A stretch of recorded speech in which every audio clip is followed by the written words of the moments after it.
On? Oh, sorry. Blah, blah, blah, blah, blah. 1, 2, 3. Testing 1, 2, 3. Can you hear online? Ooh, we got a good crowd online. Woohoo. I love you online types. We're here. Can you hear me now? Is that better? Okay. All right, good. Thank you. I said we all learn lessons in doing this. And one of the lessons I think for the Ebling is when we are teaching, we need to ask for some help. Perhaps in the parking lot, having someone down there. It was completely empty down there this morning. Nobody at the desk, nobody at the door. I mean, but having someone to say, hey, meet us downstairs and help get us out and help us here and get the elevator. Things. So I think we learned that lesson this morning. I looked out and said, oh, they're all sitting up there and Yeah. yeah, heard the We're there. Anyway, about that, right? Next time we do this, who's going to volunteer to meet us in the parking lot? And I see many faces out there that would. I love that about all of you, and thank you, thank you. Nothing's easy in this life we live. Chris gave some thought today to not even being here. He has a new, let's see, you see a little white thing around his arm? He has a new continuous IV that is going, that got installed or got put in last night. And we've got all kind of extra wires and devices coming off of us and just kinds of stuff going on. And so this morning he said, I'm wearing my Whataburger shirt. And I said, you can't wear that to church. And he said, watch me, you know. Yeah. So, you know, I had to make accommodations with my teenage son when I'd say, okay, but it better be clean. That's what I told him. So Yeah, thank you all for loving us and for being our friends and for supporting us. And I just see so many faces out there. I can just hug, and I know I can call you anytime, and don't think that we don't know that. We just don't always do it. Should have. Okay, so we do need to get going here.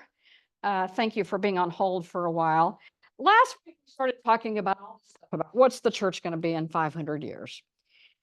And I think the big thing that we all have to wrestle with is, can we even predict the future? I mean, really, you know, we think we can. There's a lot of ideas on this, and we're going to have some interesting conversation about that this morning. But I have to tell y'all something that happened this morning. I always get up in the morning and I, check my news aggregators that tell me all the things that are going on, and I just slowly drink my cup of coffee. And I didn't have time to do that this morning, but I can't help it. I'm addicted. I did one glance.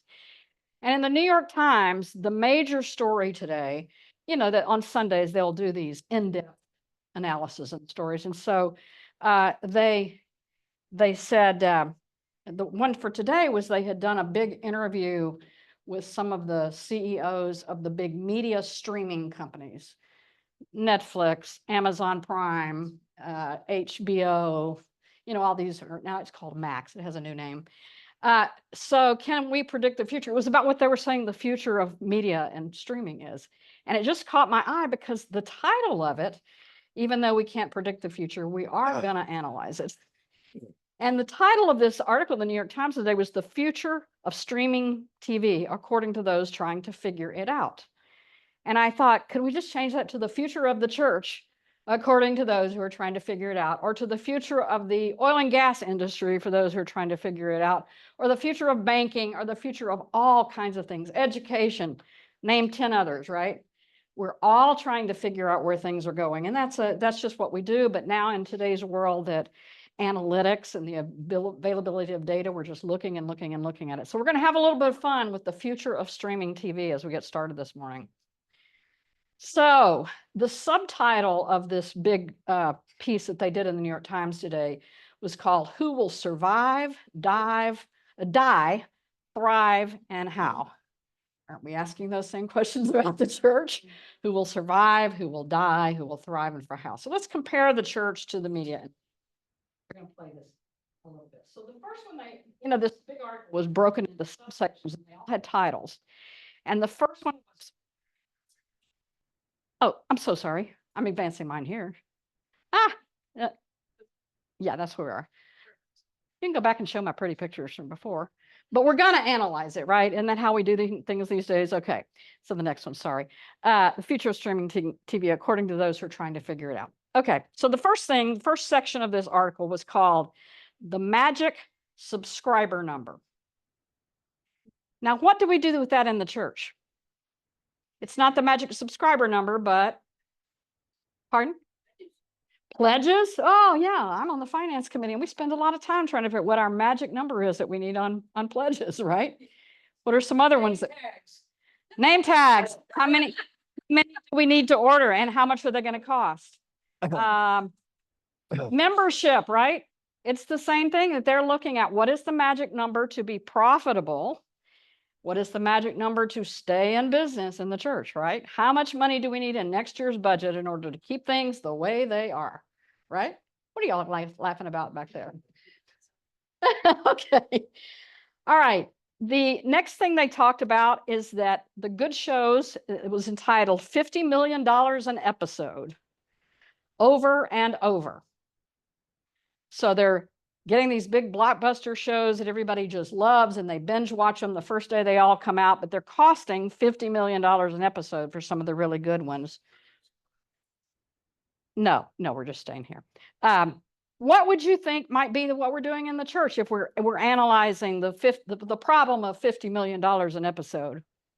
Programs. Cost of programs. Travel for the youth to do the choir trip has gotten really expensive. Insurance on the building, we talk about that a lot. Staff cost, utilities, insurance, I mean, just on and on and on and on. I mean, staff, the cost of stuff at the grocery store and rent's rising, so we've got to raise that. So they're. But if you're talking about membership, you're talking about when people walk in the door and if the church looks appealing. So And so keeping up the maintenance and things like that. And it was interesting when our son's family moved to Fort Worth and they were church shopping. And they looked for kids. Mhm. When they church shopped, they looked for congregations that had children in And- the congregation. And if there was the church they went to and they didn't see kids, Yeah. except theirs, then they just marked that church off. Right. And the kids' hallway has to be bright and colorful and look nice and not have stains on the carpet, right? Okay, the next section of this article about the media was play ball. And it was about the soaring cost of broadcasting sports as one specific thing. Mark Cuban is saying that's one of the reasons he sold the Mavericks, because it was costing. He was in constant negotiation over the cost of and the revenue side of things for him and the broadcast. And he decided, this is just becoming untenable. And Mark is one of these kind of people, when he sees something untenable, he's gone. So that was one of his reasons, that the cost of sports programming. What are we doing in the church? We've already talked about the cost of insurance, utilities, all these sorts of things. The next thing the media article talked about was advertising to the rescue. In other words, what are other revenue streams that they can get from what they're doing? So advertising is one of them, subscription cost is one of them. What are we doing in the church like that? We're renting out the building and bringing people in just so they're here, so maybe they'll join. And we're doing all kinds of things. We're doing extra kinds of fundraisers where, School. pardon? The school. We're adding schools. We're adding schools to the building so it can be used Monday through Friday. There's all kind of things we're diversifying the same way they are. The next subsection of this was who will survive. And they're saying right now that Netflix and Amazon Prime seem to be the ones that they predict that are going to survive. And they say that because they're the biggest. And in the world, what do we say about that? I mean, let's think denominationally. Who will survive? The Roman Catholics, or maybe. Both those have quality serials, if you want to ask it like that I know we watch occasionally, that we enjoy. That's right. That's right. I would also throw PBS in there. It's going to survive.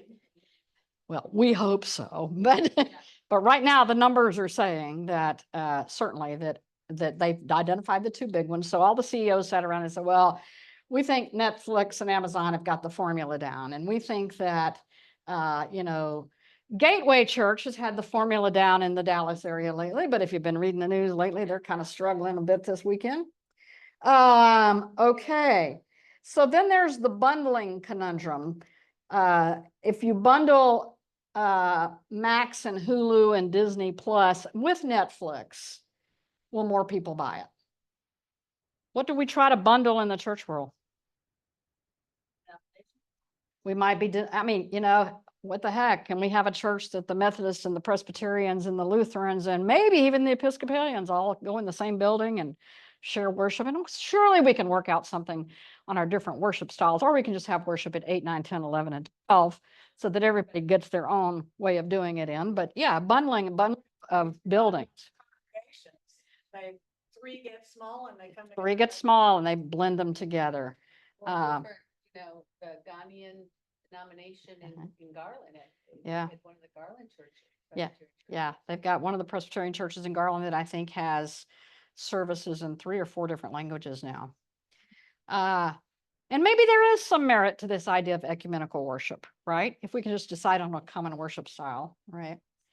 I had an opportunity recently to go to St. Stephen Church, Presbyterian Church in Fort Worth. I don't know if any of you have ever worshiped there, but you talk about high church.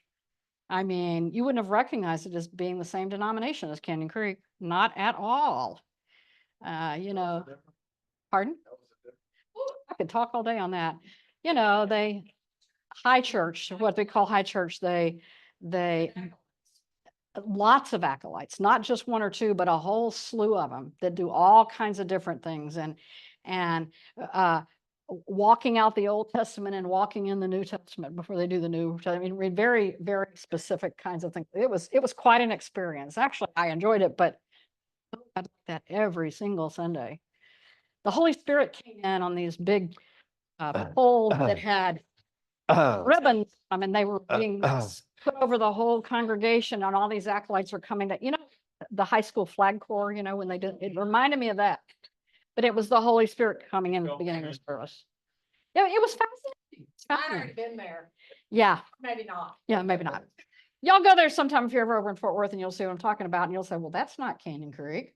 Okay. Now they're looking at, one of the things they noticed is that Sony in the media world is going a totally different direction than everybody else. And I didn't have time to read what all Sony's doing, but there's always that outlier. There's always, I am a believer there will always be outliers in the spiritual world. There will always be weird, you know, little groups of people that do things in strange ways, and they usually stay small and they usually have a dynamic leader, right? But there's always the outliers, and they kind of said, oh yeah, and Sony in the media world is kind of like that. Here was the big one. They said, we all have to come to terms with the fact that we are at the end of the golden age of Hollywood. What does that mean in the media world? It's not a handful of very, very well-known actors. In fact, a lot of these network series are just whatever, you know. Institution. It's not the old institution. It's not all about getting your name in the sidewalk with a star anymore. I mean, there's still that going on, but it's not nearly as prominent as it used to be. There's not the big blockbuster movies that people stand in line the night before to get tickets at the local theater.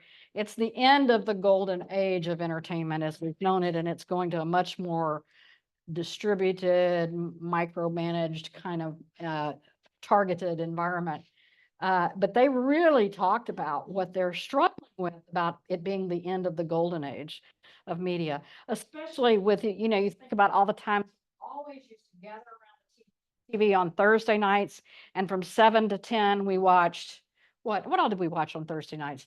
Hill Street Blues, and it was All in the Family on Thursday nights. That was the big night. There were tons of things. We would sit around and we would all gather in the living room and watch channel so-and-so, right? That's not happening anymore. And that is where they're struggling, because people's behavioral patterns have changed. What are we finding in the church?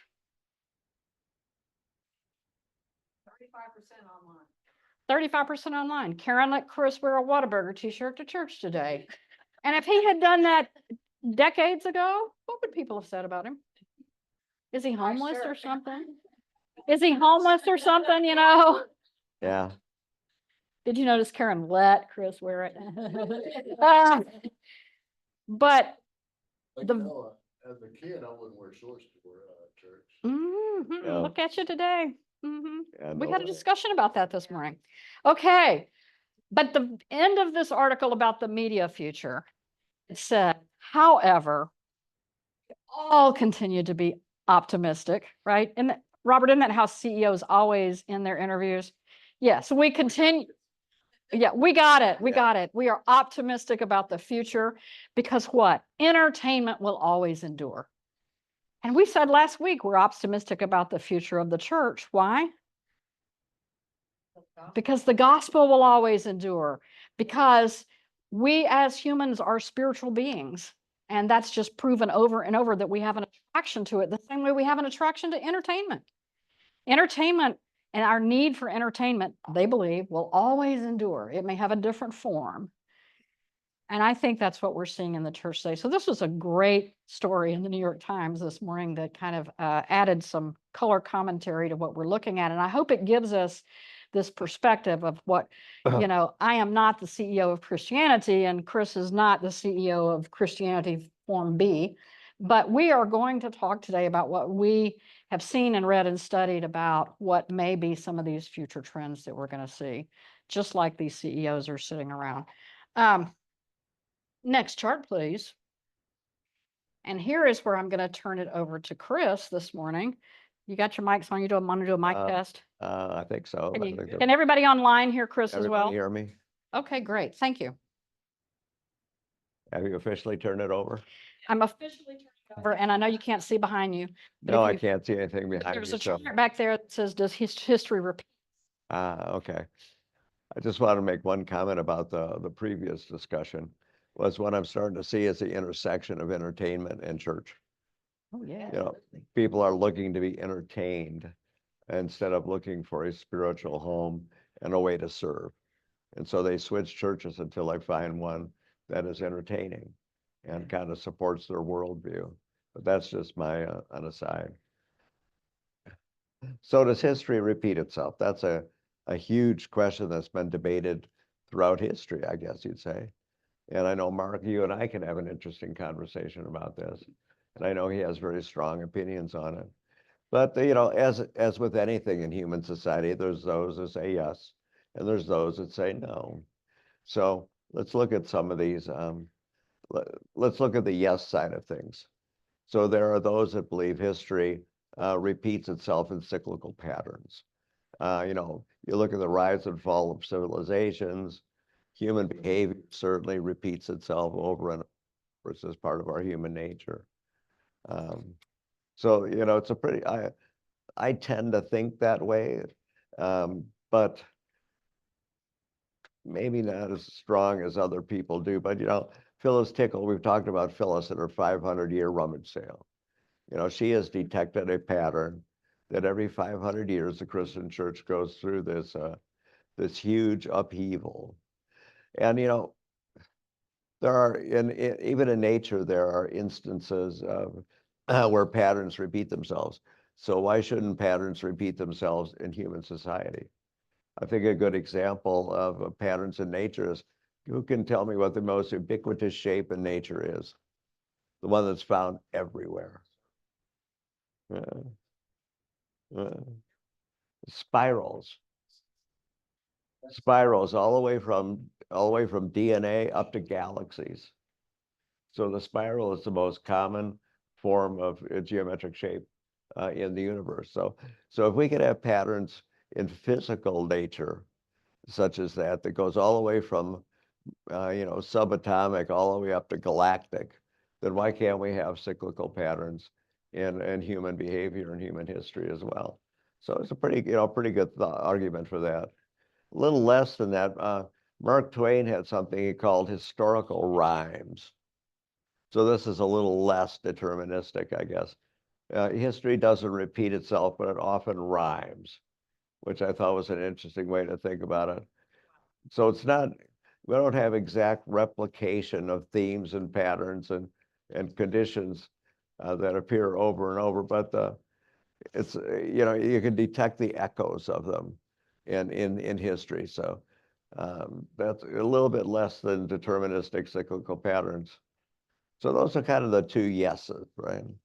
On the no side, which are pretty strong arguments as well, the argument is that everything's in a unique context, and those contexts never get repeated throughout history. Conditions can be similar, but they're certainly not exact. So, events are shaped by context, actors, circumstances, at any given point in time. That's always going to be different. And any patterns that we detect are a human's attempt to impose order on something that it doesn't have any. We're always looking for patterns, always looking for order. That's why we try and predict the future, even though in a way, trying to predict the future is sort of pointless. But we always try to, because we want to know what's going to happen. We get a lot of comfort in detecting patterns and things. Then on the no side, says no, but we certainly learn from history. History repeating itself is a cautionary principle to go back and learn from our past mistakes. So it's, even if it doesn't necessarily repeat itself, there's some value in going back and looking at similar circumstances in the past and what happened and how we handled it. See, and then there's the thought of, sort of not quite yes, not quite no, but it's thought of as evolutionary progress. A lot of people believe that history is more linear than cyclical. So it just unfolds in this long linear pattern, for Or spiral pattern. or a spiral pattern. Maybe a spiral pattern would be more appropriate, wouldn't it? There's of course setbacks in human history now and then, but in general, history moves forward towards greater complexity in our world. We certainly can't doubt the fact that our societies and our lives are getting more and more complex as we go forward. But along with that complexity comes better knowledge and ultimately an improved human condition. So I'll turn it back over to Karen. Okay. Thanks, Chris. Not bad for a guy with an IV hanging off his back. Yeah, I feel like I'm a Borg. You feel like you're a what? A Borg. A Borg? We love you either way. Next chart. Last time we talked a little bit about Brian McLaren, and he's been writing for a number of years about what's coming next, and lots of good books. And I recommend many of his books if you're a small group or if you just like to read or whatever. His latest one being Life After Doom, and that we are going to be okay, he says, but there's some work we got to do to get there. Kind of like the media moguls are saying right now. There's life after. By the way, they're all losing money right now. I mean, it's just a big problem for them. And there was a lot of statistics there about how much they're losing money. Oh, wait, is that happening in the church? I have to tell you all something. Yesterday, I got stopped for speeding. First time in literally decades. And I was on George Bush. And I look at my rearview mirror and here's the bright lights coming. And We're having speed on George Bush. yeah, right. I was probably going 10 miles over the speed limit, but everybody was passing me. But I'm the one that got caught because I've got a bright green car. And just like the guy in the red Corvette, right? Where's Tom? Yeah. Okay, so without going into all the details, this nice police officer came up to me and I was very polite and I'm a nice person and, we're having a lovely conversation. And he said, well, is everything okay? And I said, not really. And I just kind of told him all the things going wrong in my life. You know the end of the story? I didn't get a ticket. Anyway, don't tell anybody that, okay? Can we keep that in this room? But I said, no, it's not okay today. And I just started going on about blah, blah, blah, blah, blah, blah, blah. And I told him one of the things that happened, and a lot of you know this, that I had worked for the Presbyterian, I lost my job. And I mean, I was giving it to him. Lord forgive me. But he said, I have a buddy that lost his job at the church, and it's because the church just doesn't have any money anymore. And he just goes on and on about the church and how people aren't coming to church anymore, and churches don't have as much money as they used to have, and their budgets are getting cut, and it's going to be okay, ma'am. And I just said, you want to come to my Sunday school lesson tomorrow morning? I did not invite the police officer to church. I should have. Anyway, I did not get a ticket. I was really, it was great. But I just had, y'all are friends, I can tell you. But I'm probably on probation right now. As we were driving in this morning, I said, I'm driving the speed limit because I'm sure I'm out on this all points bulletin of the woman who has a lot going on in her life. Okay, so, yeah, forgive me for that little story I told. So Brian McLaren is great with this kind of thing. And we're going to talk a little bit about this. And he said Christianity is not dying, but it's undergoing a major shift. Media and entertainment is not dying, but it's undergoing a major shift. You know, every industry out there is saying this. Robert, I'm just looking at you back there because I just think of how many times you've had to talk about this, right? Everything is changing. And somehow or another, right now, today, we're really feeling it. Chris, share your thing that you were talking about yesterday, because you always have such insight. And I go, yeah, about the Cicadas. cicadas, yeah.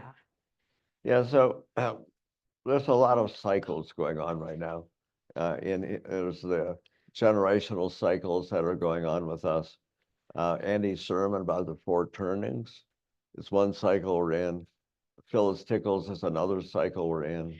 And by and large, these cycles run independent of each other. But every now and then they align.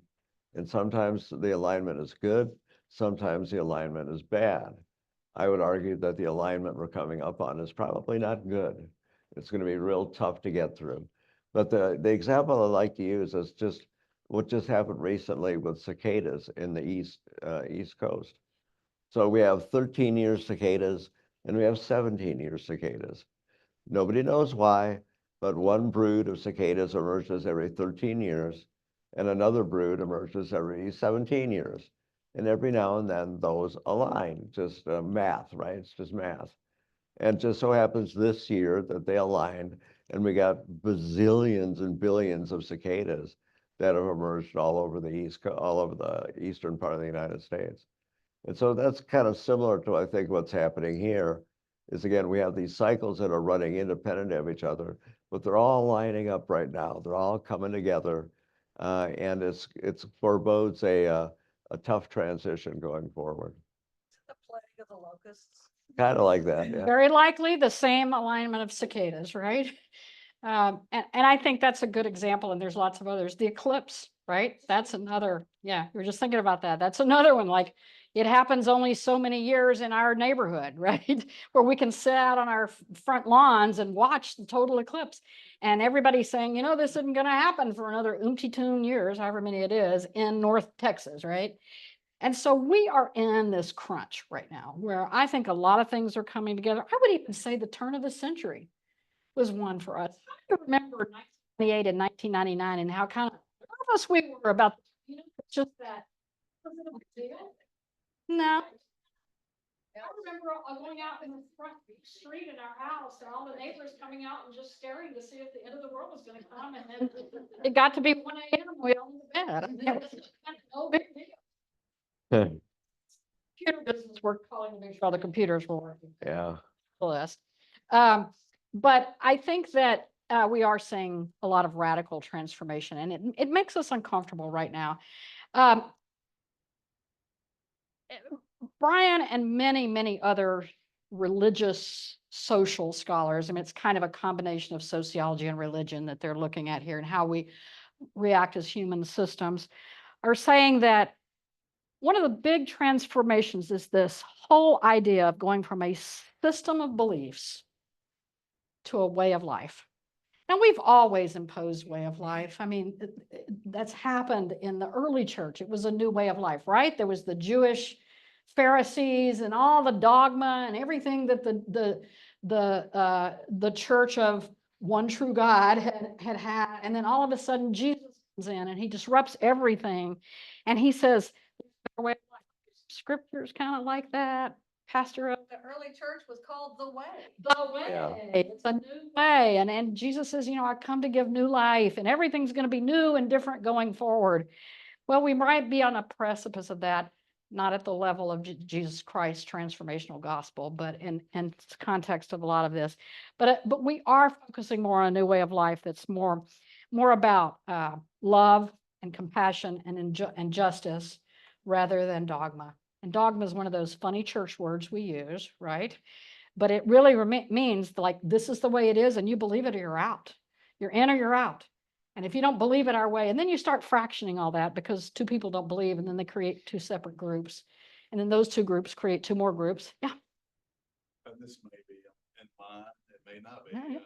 I bet it Where is. does DEI fit into this? DEI, diversity, equity, and inclusion. Well, we've gone through some cycles, even some little micro cycles in that, where it went way up and everybody was hiring DEI and they were offering degrees in it. Now they're firing them all, aren't they? You think we'll come back to it at some point? It might be called something different. Yeah, we've always had this debate over inclusion or not. You think? No, it's always worse in our time. Today is a lot worse than it was. Yeah, I know that. I know that. Oh, would that be one of those cycles? I don't know why I'm not using this. I guess I could. He talks about the spiritual. That's why I'm not using it. Go to the one that says spiritual migration. Thank you. Y'all, it's just the way it is. He says the three forms of migration will be first, the spiritual migration we just talked about, moving away from strict belief systems, from dogma, from institutional preservation, toward a way of life as modeled by the radical ethics and teachings of Jesus. Love, compassion, and service. All right, that's the spiritual migration. Then he talks about, next chart, the theological migration. So we have had many discussions and debates for a long time about an image of God that is judgmental, violent in some ways, judgmental. Many of us grew up in churches along that lines, not everyone, but many of us did, or even you were outside the church. And I started seeing that really breaking apart in my children's generation.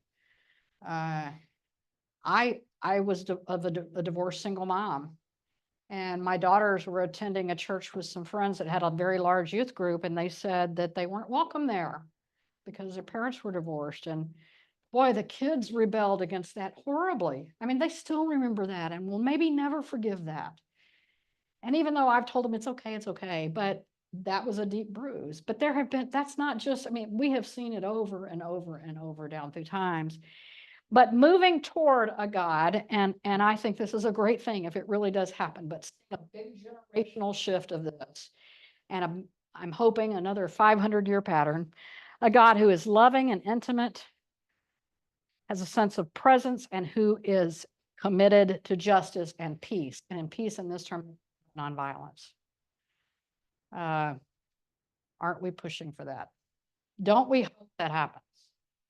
We maybe have been on the edge of that for a very long time in this wonderful church we're in.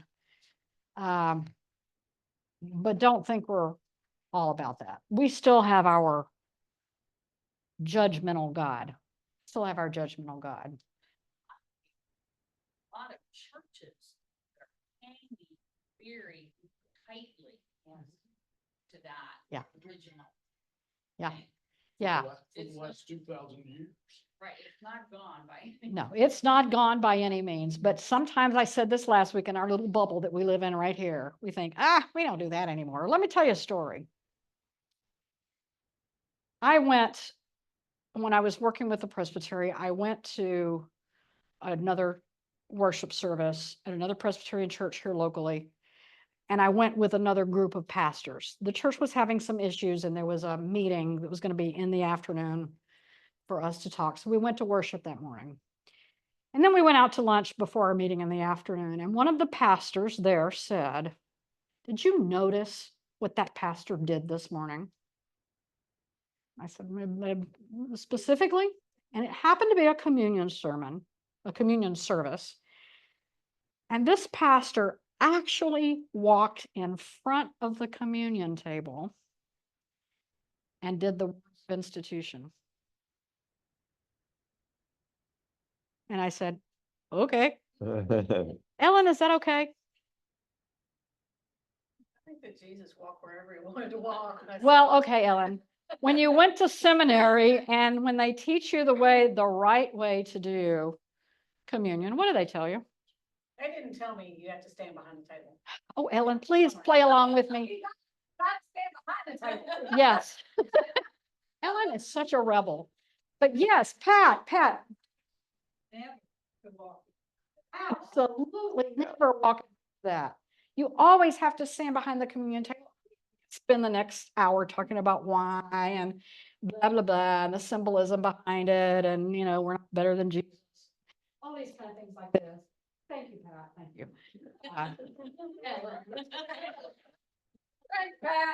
Yeah. But this was a major topic of discussion at lunch. My hamburger and fries was just not quite as good. I had this knot in my stomach. This church is hurting and dying and having all kind of problems, and we're concerned about where the pastor stands for communion. Is that dogma? And is it loving, intimate presence of Christ in all kinds of ways? Sorry, Pat, there is the good theological reason for it. Why that church was failed. Thank you, Ellen. I'm going to see if they can put you on some of the committees. Yeah. Like the underlying message in that. Of course it conversation. was. Of course it was. It was their fault. And if they had a better leader who knew where to stand during communion, none of this problem would have If happened. They did things the right way, they would be. That's right. That is dogma, judgmental God. And I'm just had to use that one as an example because it's yeah. So as much as I like to say we are the best, sometimes I saw stuff I didn't want to see. Okay. That's supposed to say number 3. It says 2. Well, anyway, 3rd is that's the only mistake in these charts, missional migrations. And this is a way moving away from a church that just protects itself, its dogmas and its institutions. We do that by where we stand for communion. Ellen, today's not Communion Sunday, is it? No. Because I was going to, y'all check out where Ellen and Andy stand next time. Andy's going to go tell, Andy's going to go, and she's going to tell them they're going to stand in a different place, aren't they? I dare ya. I dare ya. Okay. Church to fail, just come to me. You're part of communion standing in front of you. Just can't do the words of institution, where the that night Jesus took the bread and broke it and all. You just can't do that part behind the table, right? Is that the rule? Yeah. I'm sorry, in front of it. You have to do that behind. I just want to make sure everybody in this class learned that one thing today. Okay. All right. But moving toward a church whose primary goal is to serve and heal the world. And as much as we say, oh, of course, we're a number 2 church. We're a Matthew 25 church. We're going to do these kinds of things. We've been doing it for lots of years. Yes, we do a great job. And there's a lot of movement toward that because guess what? We're already in this change right now. But there is still a lot of dogma and judgment and protection of the institutions. Don't get me started because we will be here and you will all miss Ellen's sermon today. But the protection of the institutions, the protection of the predator versus the abused.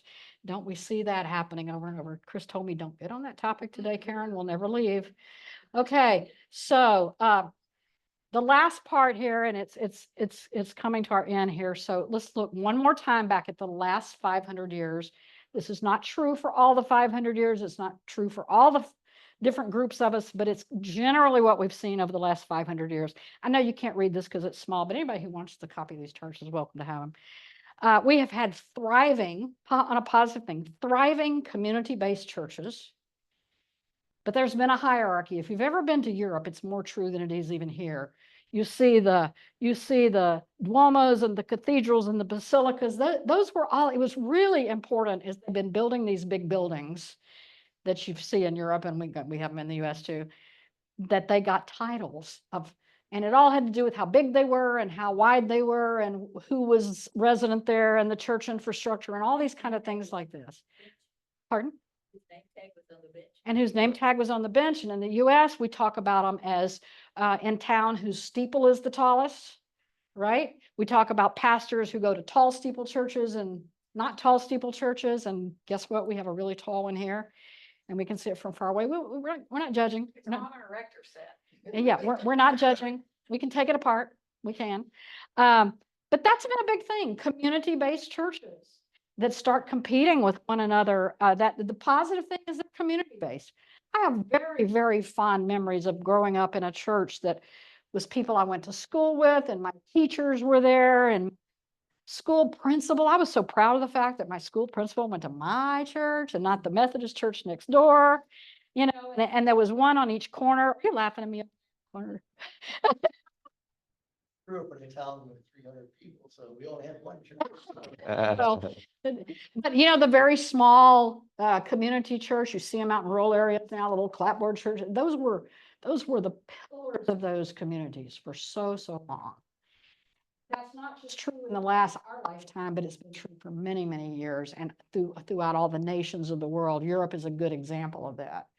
And they would build them so people could come from far and wide, and they could come there. And even before they were reading, you know, they could come there and they could hear. And so they said that a lot of the stained glass windows in those churches were put there because that would be a way that people could learn the stories of Jesus because they couldn't read.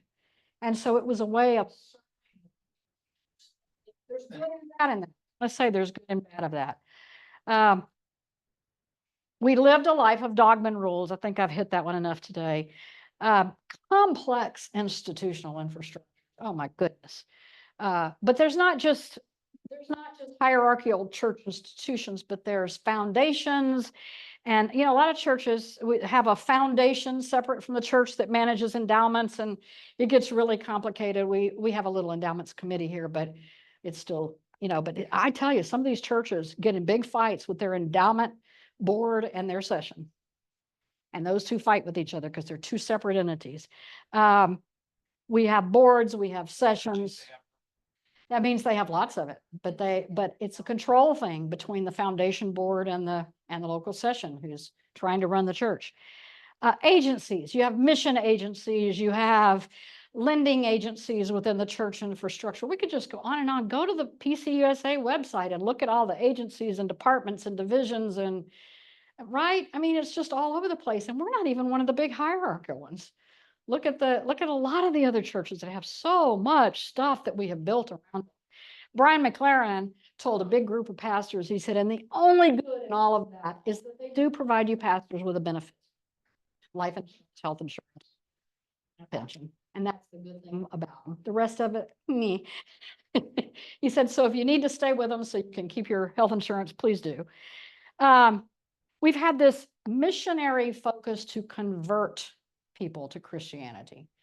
Wonderful. I'm not saying it's all bad. It's been good, but has it run its course? Has colonialism in Africa now run its course, and there's a new way of the church building up from there? I don't know if you know this or not, but you know, the Presbyterians from Scotland got Malawi, and that's why we have Malawi missions there. I believe the Methodists got Kenya, and you'll find lots and lots of Methodist Kenyan churches in the Dallas area. And our friend Alex, that is one of Chris's helpers that comes to our house, but he's also working the AV system here on Sunday mornings. He and I talk about this a lot, and he can almost go through every country. And he is from Uganda. And he said, I'm Roman Catholic, because the nuns came there and settled our country. And so he was raised Roman Catholic. And so he comes in the Presbyterian church and he says, is it really okay for me to take communion? Yes, Alex, it's fine. On some level, that the world was literally divided up. The Presbyterians can have South Korea. And Malawi and Right, whatever. But, I mean, I think when you look at the big picture of that, it's like what? You know, Mhm. who did we think we were? And think about it this way. Living up the world. When the Reams moved to Colorado and they moved into Pagosa Springs in Pagosa County, they discovered there wasn't a Presbyterian church there. And over time, they learned that the Presbyterians and the Methodists, when they went to Colorado, Arizona, and New Mexico, they divided it up county by county because it was so big. And the Methodists got Pagosa County. And Durango County, the next one over, is where the Presbyterians are. So they have to, if they wanted to stay Presbyterian, they would have to drive to Durango. And it still is in existence today because they never got around to building a Presbyterian church in Pagosa. Yeah. And they literally sat down with a county map and divided it up. Crazy? Divided up, my great-great-grandfather was a circuit rider, Presbyterian. Yeah. And he had a route that he could take, and those were Presbyterians and these were Methodists. So I know, you can't cross your boundaries, right? So it wasn't just in Africa that we did colonialism. We did it denominationally as we settled the West, right? Okay, we're in, you're out kind of theology. If you don't believe this way, go find another church, right? Fractioning denomination systems, belief systems, and worship styles. Yes, ma'am. In means we go into heaven. Oh, is that what it is? Yeah. Like in heaven, hell? You know, there's a lot, I believe right now, that has been considered heresy in the past. And I struggled with some of it because I was dunked. I wasn't sprinkled. And I thought, you know, I kind of like dunking. It took me a while, I'm just going to say. Ad nauseum debates, and I had to put that big fat word in there, about separation of church and state, about freedom to worship, no taxation of churches, women's roles, LGBTQ, and on, plus slavery, racial diversity. Boy, we have taken on. Yeah, the 10 Commandments. Did y'all see my thing this week? I think the 10 Commandments are more PG-13 and the Beatitudes are more PG. I think it just really works out that way. Who's going to tell the kindergartners about adultery? Okay. But it's just been one thing after another, after another, after another. And this real mindset that bigger is best, right? Bigger is best, whether it's church financial gifts and assets, nose counts, membership, steeple heights, whatever it is. All right, next 500 years, you've all been waiting for this. We've kind of touched on it, but I've summarized it here. Inclusive and open, and all means all. And I think if the church, the Big C church can't get there, it will die. It will die. And we are struggling with that still. And we're doing well right here in this room. We're doing well. But all means all, and it's going to be another topic other than sexual identity and gender identity going forward. It'll be something different. We don't know what it is, but still the radical inclusion. And I say radical inclusion. I think it will happen. There will always be exclusive sects, S-E-C-T-S, sects that sit on the outside edges. I don't think they will ever go away completely. Yeah. Interesting thing, you know, pilgrimage is radically all means, you know, everybody welcome, radical welcome, blah, blah, blah. And we have recently been looking for additional camps to use. And one that we looked at, I won't say where or anything else, but one that we looked at, I looked at their mission statement and said to the other person who was investigating, I don't think this is a fit for us. And as it turns out, they looked at our website and said, no, you can't use our facility. I was reading I was on a website of an author recently, and, you know, authors will say that they, you know, here's the contact information to do book signings in bookstores or speaking engagements and all the different things that authors do. But added to that was, and I will do talks or book signings at churches if it is published on their website that they are inclusive. And I thought, I better go check Canyon Creek's website. Y'all can do that this week. Okay. And you'll find it buried deep, deep, deep in there. But I just thought that was interesting. This author said, I'm not going to go to a church that doesn't have that and isn't bold and public about it. I think that's going to be the new way of thinking. Yeah, we rejected them first.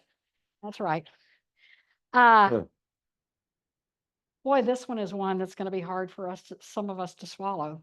The many paths to God. And I think mainstream, and I'm going to call mainstream in this case as the largest population of Christianity, not mainstream the way we talk mainstream all of today. That's kind of a triggered word. But when I say the vast majority of Christians will migrate to a mindset of many paths to God. It's not what I've been taught growing up. I am the way, the truth, and the life, and no one comes to the Father except through me. You got good theologians who are looking at that now and saying, well, here's what we think Jesus meant. But that is ingrained deeply in us as Christians. And that's going to be one of our hardest migrations over the next number of years.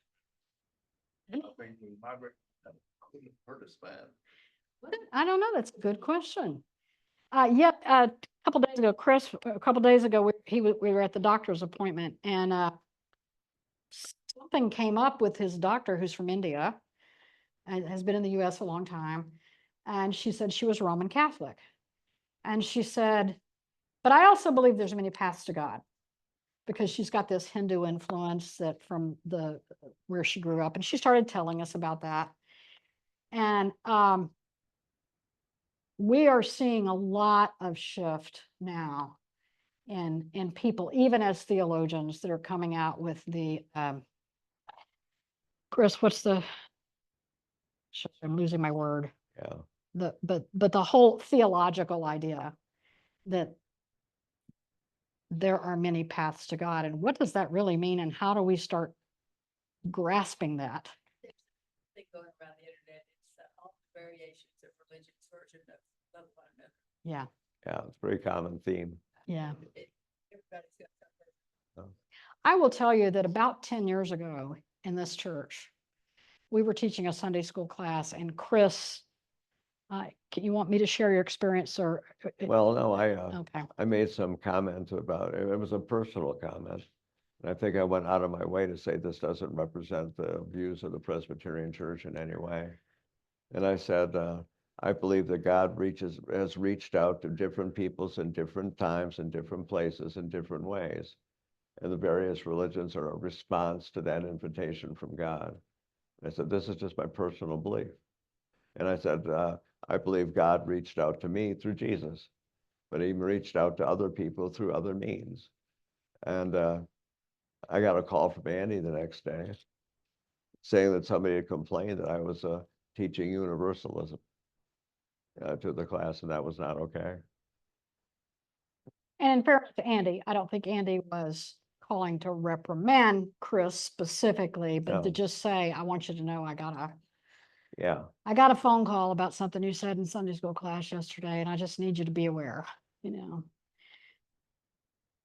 knows where that's going to go? Yes, Pat. This is, I think, I'm 81 years old, and I live in a neighborhood. It's very international. It's just a suburban neighborhood, but there are people there from all cultures, races, creeds, and I'm experiencing firsthand what it's like to love God and my neighbor as myself. For truly who each one is, truly to see God love all people, and that we can become family, even though I testify out of my love for Jesus Christ, and my other neighbors testify out of their Hindu or their Greek Orthodox or other traditions. But what is so beautiful for me is we can be together, we can talk about our faith, we can talk about God, we can talk about love, we can talk about serving others, and how we see that happening all up and down our neighborhood these streets. I somehow believe this is the vision of God. Absolutely. This is the vision of God, when God created humankind, that we would become family, that we would not be divided by all of the things that could divide us, but instead we are united together in our common love of God and in our common love of each other and in our common love of serving each other and those in need. Yeah, I have to close with that, even if I had 4 or 5 more bullets to go about some crazy stuff I think's coming. I think AI is going to be writing our prayers going forward. But I'll talk about that in another class someday. Thank you, Pat, Yes. for that ending. Know that that is a struggle for a lot of people to feel that way and believe that way. But the more we go back to the first one of inclusive and open and all, just about the gay issue, it's about everything. The more we get into that mindset, my mother, who was raised hardcore Southern Baptist, has a Muslim neighbor, and they become very good friends. And she says, I just really, really am enjoying getting to know her. But she never knew a Muslim person before all of this, right? Thank you, Pat. Thank you. Forget those last bullets. Let's pray. God, we do not know. We cannot predict. We don't know if history repeats itself or shapes itself or rhymes itself. We don't know what your plan is. But we know that you have called us in all of our humanity to be one. And however that shapes the whole world going forward, we ask you to walk alongside us, help us to understand it, help us to convey this to our children and our grandchildren, that it becomes the legacy of this generation of people that are all listening today, to embrace and move grace and faithfulness into whatever comes next. We ask this in all the names of God. Amen. Let's talk. Let's talk. See y'all later.